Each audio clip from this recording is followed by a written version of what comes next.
एक माँ अपने बेटे का पालन पोषण करती है, क्योंकि बच्चे के सर से पिता का साया उठ गया। पिता दुनिया में नहीं रहे, छोटा सा बच्चा था, 1-2 साल का। उसी समय से माँ ने उसको बड़ी कष्ट कमाई से पाला पोसा, उसको पढ़ाया लिखाया, और परमात्मा की कृपा से, माँ के आशीर्वाद से वो बच्चा पढ़ लिख करके एक बहुत बड़ा जज बन गया दुनिया के, क्योंकि न्याय करने लगा। लेकिन हुआ ये कि जज साहब की शादी हो गई। शादी होने के बाद में कुछ बच्चे भी हो लिए। सास बहू के बीच में कहीं ना कहीं थोड़ी बहुत अनबन हो भी जाया करती है। जब खुद जज बना हुआ था तो पढ़ी लिखी बहू आनी थी, लेकिन हो सकता है कि कोई तो अपने सास ससुर की, अपने पति की बहुत अच्छी तरह से सेवा करती हो, लेकिन कुछ ज्यादा पढ़ लिख जाने के बाद में संस्कारों में जो कमी रह जाती है कुछ, तो सास बहू की अनबन होने लगी कहीं ना कहीं किसी ना किसी बात पर। रोजाना जज साहब ने देखा कि रोजाना घर में आते हैं तो थोड़ा सा कलेश सा बना रहता है, वाद विवाद सा बना रहता है। जज साहब के मन में एक बात आई कि ये दुनिया भर के अनाथ आश्रम बने हुए हैं, क्यों ना तू अपनी माँ को अनाथ आश्रम में छोड़ा, यानी कि वृद्ध आश्रम में। वृद्ध आश्रम में, माफी चाहूंगा कि जो वृद्ध आश्रम बने हुए हैं वृद्धों के लिए, क्यों ना तू अपनी माता को वृद्ध आश्रम में छोड़ा, वहां इसकी देख रेख हुई जाएगी, माँ को भी टेंशन नहीं और घरवाली को भी टेंशन नहीं। तो ले जाकर के गाड़ी में बैठाया माँ को, और माँ को ले जाकर के वृद्धाश्रम में छोड़ करके जज साहब आ गए। गेट पर एक चौकीदार रहा करता था बहुत समय पहले से। चौकीदार ने देखा आज बिना माँ के घर सूना सूना दिखाई दे रहा है, बिना माता के घर सूना सूना लग रहा है। जज साहब आए, चौकीदार ने पूछा कि जज साहब आज माता जी नहीं दिखाई दे रही, कहां है? तो जज साहब ने कह दिया कि माँ को मैं वृद्धाश्रम में छोड़ कर आया हूं। वृद्धाश्रम में? क्यों, क्या बात हुई? कि रोजाना किसी ना किसी बात पर, छोटी मोटी बातों पर वाद विवाद होता रहता था, इसलिए माता को मैंने वृद्धाश्रम में छोड़ कर आया। माँ की सेवा वहां पर होती रहेगी और यहाँ पे घरवाली भी, बालक बच्चे भी सब आराम से रहेंगे। इस बात को सुनकर के चौकीदार कहने लगता कि जज साहब आप तो दुनिया का न्याय करते हैं, क्या आपने माता के साथ में भी न्याय किया है?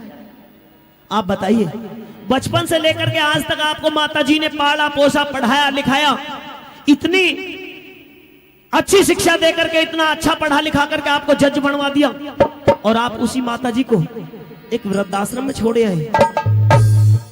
ये बात जज के एकदम बिल्कुल दिल पर लगती है और पूरी रात बेचैन रहता है जज साहब। लेकिन जैसे ही सवेरा हुआ, सवेरा होते ही माँ के पास में जाने की तैयारी कर दी। वापस पहुंचा, और जब माँ के पास में पहुंचा तो माँ को देखते ही जज साहब के दिल में माँ के प्रति इतना मोह जागा, आंखों में आंसू भराए और दौड़ करके माँ के चरणों में लेट गया कि माँ मुझे माफ कर दे। किस तरह के भाव कवि ने लिखे हैं सुनेंगे इस बच्चे के द्वारा। आइए। दिल में दर्द, आंख में पानी,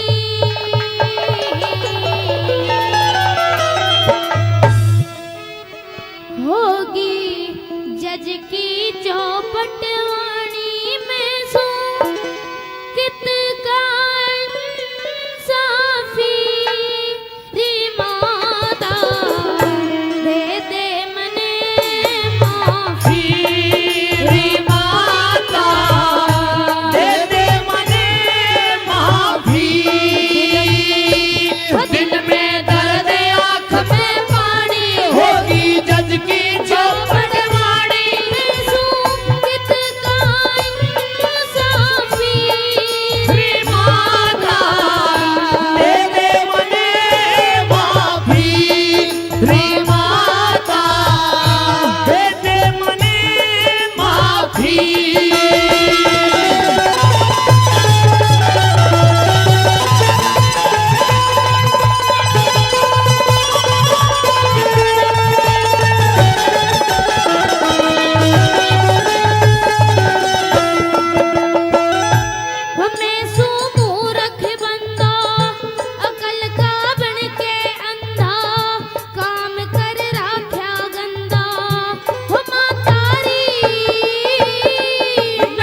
सुन लो सारे